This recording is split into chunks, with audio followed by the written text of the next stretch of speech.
So, Canada, breaking news. According to Finance Minister Chrystia Freeland, we are now in the middle of a vibe session, whatever that means.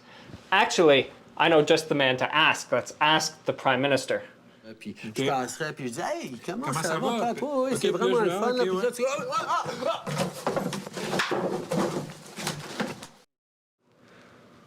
Well, he may not know, but nevertheless, here's what Chrystia Freeland had to say about the situation.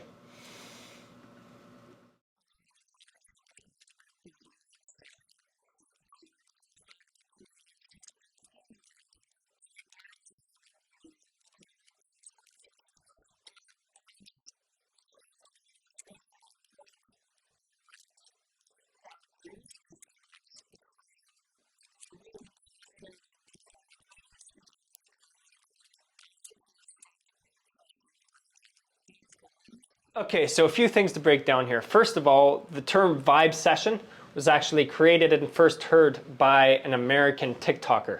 The second thing, and more particularly the more important thing, is the fact that Chrystia Freeland is suggesting that we're going to have a soft landing. And perhaps the reason why she's suggesting that we're going to have a soft landing is because inflation is now within that 2% range, and as a result of that, we've also seen Canadian interest rates fall as well. However, there is an alternative that a few economists are suggesting, and I'm going to tell you why it may not necessarily be a vibe session and rather a recession. Stephen Pawles, the former governor from the Bank of Canada, has come out and said with essentially a population growth of 3.5%, and as you can see on the screen, GDP growth hovering around 1% recently, that means that without the population growth, we would be definitively in a recession right now at a negative 2%, and particularly with, as you can see in the bottom half of this graph here, the GDP per capita is in fact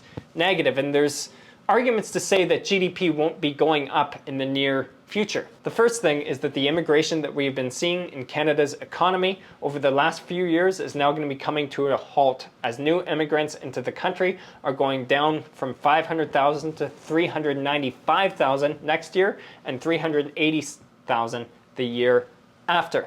A second thing is that Canada already is a highly unproductive economy. And the third thing is that Trump's tariffs, now suggested to be at 25%, are suggested to impact Canada's economy by anywhere from 0.5% of GDP to 5% of GDP. Now, beyond GDP, we've got very high unemployment rates. As you can see with this graph, employment has been going up primarily and is now at 6.5% across Canada. The last thing is that Canadian consumer debt has now reached a record high of $2.5 trillion, just about enough to fill the Atlantic Ocean. And ultimately, it's because of data like this that Edge Realty Analytics is suggesting that we may see the Bank of Canada rate fall a little bit below what was previously forecasted by some of the major banks.